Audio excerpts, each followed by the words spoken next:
Selamat pagi Prof. Astawa, terima kasih atas kesempatannya. Jadi pada video kali ini saya akan membahas beberapa poin yang berkaitan dengan bab 7 mengenai pengendalian pembelian stok, di mana akan ada 3 poin utama yang akan saya bahas. Poin pertama yaitu mengenai pengendalian persediaan material yang merupakan upaya dalam penyediaan sumber daya atau barang-barang yang diperlukan untuk kelancaran proses produksi, di mana hal ini bertujuan untuk meningkatkan efisiensi dan efektivitas pelayanan dalam suatu perusahaan.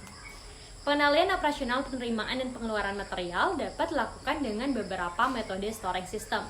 Nah, metode yang pertama merupakan FIFO atau First In, First Out, adalah metode pengelolaan produk untuk menjual barang yang pertama masuk sebagai barang yang keluar pertama kali. Metode FIFO banyak diterapkan untuk produk-produk yang memiliki masa kadaluarsa yang pendek. Namun, tak terbatas sampai di situ, FIFO juga banyak diterapkan apabila pemilik usaha ingin menghasilkan harga pokok penjualan yang rendah sehingga mendapatkan laba kotor yang tinggi. Contoh penerapannya adalah di Pertiwi Resort & Spa Ubud, di mana stok yang pertama masuk ke gudang seperti dairy foods, daging, sayuran, buah, telur akan dikeluarkan atau digunakan terlebih dahulu oleh departemen terkait, terkhususnya F&B departemen, karena jenis bahan tersebut merupakan bahan yang mudah rusak dan kadaluarsa jika disimpan terlalu lama. Sistem yang kedua adalah LIFO, yaitu Last In First Out, di mana barang yang terakhir kali masuk ke gudang adalah barang yang akan dijual oleh hotel pertama kali. Nah, contoh penerapannya sendiri adalah di Dua Raka The Royal Ubud, di mana di Hotel Dua Raka memiliki butik dalam hotelnya yang menyediakan dan menjual berbagai jenis pakaian dan beragam aksesoris, di mana dalam kegiatan penerimaan dan pengeluaran barangnya menggunakan metode LIFO. Jadi barang atau model pakaian terbaru yang akan dipajang di etalase merupakan model baru atau baju terakhir yang datang, sehingga perlu dijual terlebih dahulu untuk menghindari risiko terjadinya ketinggalan modal tren. Poin yang kedua yaitu mengenai perhitungan pengendalian biaya. Nah, pengendalian biaya itu sendiri merupakan suatu proses atau usaha sistematis dalam menetapkan standar pelaksanaan yang bertujuan untuk membuat perencanaan yang matang dengan membandingkan pelaksanaan nyata dengan rencana awal yang telah dibuat sebelumnya. Nah, hal ini bertujuan apabila terjadi penyimpangan dapat dilakukan tindakan korektif. Pengendalian biaya di hotel dilakukan dengan metode EOQ, Economic Order Quantity, yang merupakan metode manajemen persediaan yang menentukan jumlah pemesanan atau pembelian yang harus dilakukan dan berapa banyak jumlah yang harus dipesan.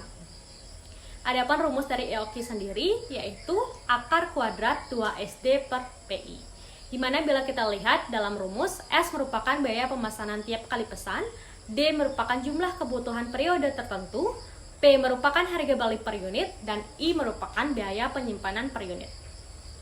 Di mana di sini saya mengambil contoh nyata penerapan dari rumus EOP, yaitu pada salah satu kegiatan pengendalian barang di Pertiwi Resort & Spa Ubud, di mana pada hotel ini pada event Natal nanti akan membutuhkan bahan baku buah semangka sebanyak 1.500 buah dengan harga per unitnya yaitu 6.000 per buah, dan biaya yang dibutuhkan untuk setiap kali pemesanan adalah 25.000. Nah, jika biaya penyimpanan sebesar 25% dari nilai rata-rata, maka jumlah pembelian yang optimal adalah 749 buah. Yaitu caranya dengan yaitu 2 dikalikan dengan biaya pemesanan yaitu 25.000 dikali dengan jumlah kebutuhan periode tertentu 1.500 buah, kemudian dibagi dengan harga beli per unit yaitu 6.000, biaya penyimpanan per unit yaitu 25%, maka hasil yang didapatkan ialah 749 buah. Nah, poin yang terakhir yaitu mengenai pengendalian personalia, yang merupakan suatu fungsi yang mengatur berbagai jenis kegiatan atau aktivitas sesuai dengan rencana yang telah ditetapkan oleh bagian personalia atau perusahaan.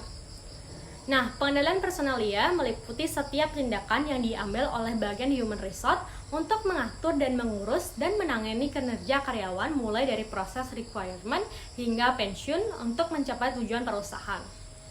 Nah, salah satu contoh pengendalian personalia yaitu saat proses recruitment dan selection ialah menggunakan People Analytics System, di mana di Pertiwi Resort & Spa Ubud saat melakukan requirement pada calon proses seleksi dilakukan dengan membandingkan background calon staff dengan staff yang sudah bekerja, di mana calon staff yang akan masuk ke tahap selanjutnya harus memiliki pengalaman minimal 2 tahun di bidang kitchen dan kemudian harus memiliki latar belakang pendidikan F&B produk.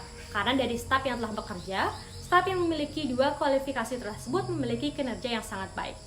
Sehingga dengan menerapkan people analytics, bagian personalia dapat mempersingkat proses seleksi dan dapat menciptakan tenaga kerja yang handal dan profesional. Baik Pak Prof, sekian yang dapat saya sampaikan mengenai materi terkait bab 7.